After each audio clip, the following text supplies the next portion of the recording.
ससुराल में शोर। लड़की जब अपनी ससुराल जाती है तो वो ये सोचकर जाती है कि उसकी ननद उसकी बहन होगी। पर क्या हो जब ननद बहन ना बनकर दुश्मन बन जाए और हर समय घर में शोर मचाती रहे। ऐसा ही कुछ हाल था सपना और कृतिका का। सपना और कृतिका अपनी ननद पीहू से परेशान थी क्योंकि पीहू हर समय घर में कोई ना कोई हंगामा करती रहती। ऐसे ही एक दिन, माँ जी 9:30 बज चुके हैं, पीहू को उठा दीजिए ना, वरना उन्हें कॉलेज के लिए लेट हो जाएगा। अरे बहू, क्यों तू मेरी बेटी से इतना जलती है? बेचारी थोड़ा सो ही तो रही है, सोने देना। वैसे भी आज उसे कॉलेज लेट जाना है, इसलिए जब उसका मन होगा वो उठ जाएगी। इतना बोलकर सुमन चली जाती है। सुमन के कहने पर सपना अपनी ननद को नहीं उठाती। पर कुछ देर बाद कृतिका को याद आता है कि रात में सोने से पहले पीहू ने कृतिका को बताया था कि आज उसके कॉलेज में फंक्शन है, इसलिए उसे कॉलेज लेट जाना है। पर उसकी रिहर्सल अभी पूरी नहीं हुई, इसलिए वो जल्दी जाएगी।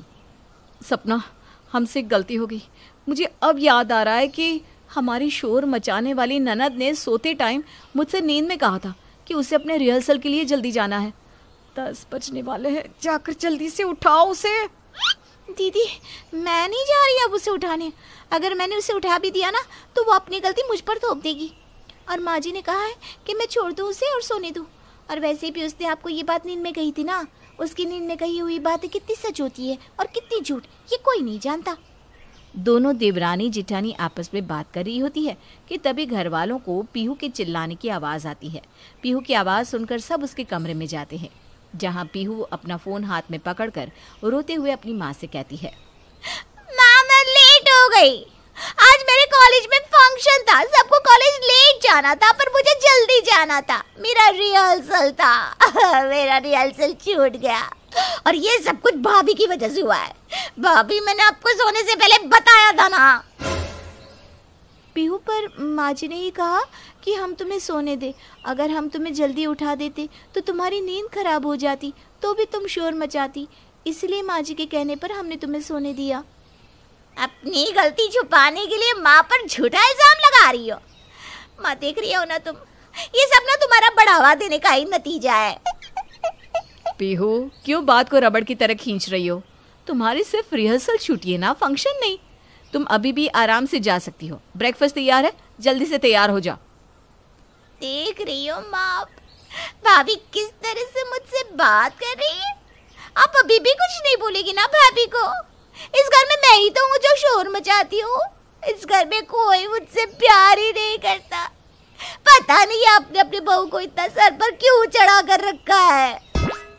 पीहू चाहती थी कि उसकी माँ अपनी दोनों बहुओं को खरी खोटी सुनाए, पर क्योंकि सुमन अपनी बहू को कुछ नहीं कहती, इसलिए पीहू अपनी ही माँ से नाराज़ हो जाती है।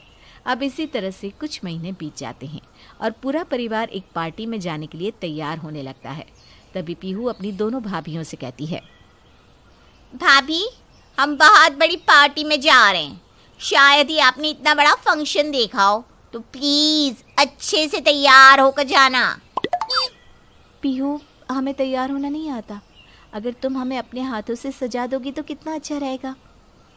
अगर ऐसी बात है तो ठीक है, आज मैं ही आप दोनों को तैयार कर देती हूँ। आप अपनी अपनी साड़ी निकाल लीजिए, तब तक मैं तैयार होकर आती हूँ। हम साड़ी पहनकर नहीं जा रहे हैं, बाहर बहुत गर्मी है, सूट ही ठीक रहेगा। भाभी, आप दोनों इस घर की बहू हो, बहू बनकर रहो। बाहर न जाने कितने मेहमान होंगे और आपको हीरोइन बनने की पड़ी है। मैं कुछ नहीं कहती, इसलिए आप दोनों अपनी मनमानी करती हो। पर मैं आप दोनों से कह देती हूँ, अगर आपने साड़ी नहीं पहनी तो मैं माँ से कह दूंगी कि वो आप दोनों को पार्टी में ही ना लेकर जाए। अगर ऐसी बात है तो ठीक है, हमें भी नहीं जाना किसी भी पार्टी में। तुम आराम से जाओ और कह देना मेहमानों से कि तुम्हारी भाभियाँ बीमार हैं। सपना को पीहू की हरकतें पसंद नहीं थी, इसलिए वो पीहू को मुंह तोड़ जवाब तो देती है, पर पीहू भी कुछ कम नहीं थी। वो भी अपनी भाभियों को सताने का कोई मौका नहीं छोड़ती और बाहर जाकर अपनी माँ से कहती है, माँ, भाभी ने तो ठान रखी है कि वो हमारी नाक कटवा कर रहेगी। मैंने तो बस इतना कहा कि सूट के बदले साड़ी पहनकर चलो, तो दोनों भाभी मुझसे नाराज हो गई और मुझे ही भला बुरा कहने लगी। अब आप ही बताओ, मैंने कुछ गलत कहा क्या? नहीं बेटा, तूने कुछ गलत नहीं कहा। अगर वो दोनों अपनी इस अकड़ में रहती है तो रहने दे, कोई जरूरत नहीं है उन दोनों को ले जाने की। सुमन भी अपनी बेटी की बात में आ जाती है और अपनी बहू को अपने साथ लेकर नहीं जाती, जिस वजह से कृतिका और सपना अब अपने घर वालों के साथ बाहर जाना बंद कर देती हैं। ऐसे ही एक बार सपना कुछ दिनों के लिए अपने मायके चली जाती है और इसी बीच कृतिका की तबीयत खराब हो जाती है, जिस वजह से वो घर के काम नहीं कर पाती। घर का काम ऐसे का ऐसे ही पड़ा था, इसलिए सुमन खुद घर के काम करने लगती है। तभी वहाँ पीहू आकर अपनी माँ से कहती है, माँ, तुम क्यों काम कर रही हो? तुम्हारी दो दो बहू है, फिर भी तुम घर के कामों में लगी पड़ी हो। कहाँ है भाभी? अरे पीहू बेटा, सपना बहू अपने मायके गई है कुछ दिनों के लिए और कृतिका बहू की तबीयत ठीक नहीं है, तो मैंने सोचा कि आज मैं ही काम कर लेती हूँ। कोई जरूरत नहीं है माँ आपको काम करने की। भाभी ना नाटक कर रही है ताकि उन्हें काम ना करना पड़े, और अगर उनकी सच में तबीयत खराब है तो आप सपना भाभी को क्यों नहीं बुला लेती? बहू होने के बाद भी आप घर के काम खुद करोगी, ये आपको शोभा नहीं देता। पीहू अपनी माँ को घर का कोई काम नहीं करने देती और कृतिका के कमरे में जाकर उसके ऊपर चिल्लाने लगती है। भाभी, आपके घर वालों ने आपको कुछ सिखाया नहीं कि ससुराल में कैसे रहा जाता है? आपको शर्म नहीं आ रही अपनी सास से इस उम्र में काम करवाते हुए? पीहू, अपनी जुबान को लगाम दो। ये घर मेरे अकेले का नहीं है और ना ही मैं इस घर की नौकरानी हूँ। मेरे माँ बाप ने भी मुझे बड़े नाजों से पाला है। तुम इस घर की बेटी हो, इसका मतलब ये नहीं कि सबके सर पर बैठकर नाचोगी। तुम अपने माँ बाप की लाडली हो, मेरी नहीं। और मैंने माँ जी को नहीं कहा था काम करने के लिए, माँ जी खुद गई थी काम करने के लिए। और वैसे भी अगर महीने में एक दिन माँ जी घर के कामों को हाथ लगा भी लेंगी तो क्या प्रॉब्लम है?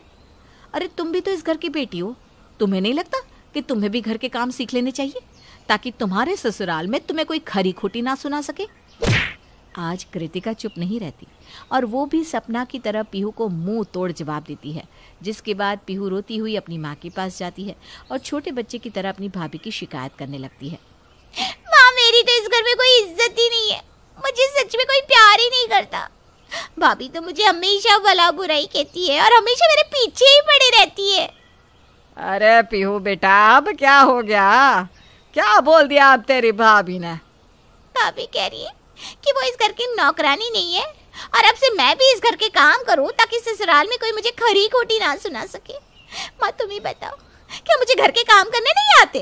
क्या मैं इतनी कामचोर और आलसी हूँ जो भाभी मुझसे इतनी बड़ी बात कह रही है?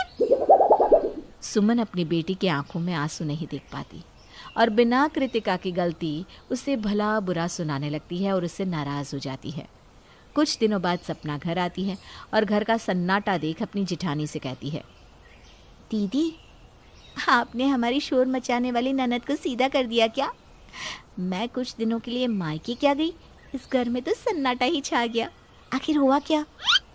कृतिका अब सारी बात सपना को बताती है। सारी बात जानने के बाद सपना को अपनी ननद पर बहुत गुस्सा आता है और वो अपनी जिठानी से कहती है, आपने बिल्कुल सही किया दीदी, अब पानी सर से ऊपर जा रहा है। महारानी खाकर अपने बर्तन भी सिंक में नहीं रखती, अपने कपड़े भी हमसे धुलवाती है और हमें ही कामचोर कहती है। माँ जी भी ना हमेशा अपने बेटी की साइड लेती है। दीदी, अब ना हमें कुछ करना ही होगा। मैंने तो सोच लिया है, मैं कहीं नौकरी कर लूँगी ताकि मुझे इस घर से छुटकारा मिल सके।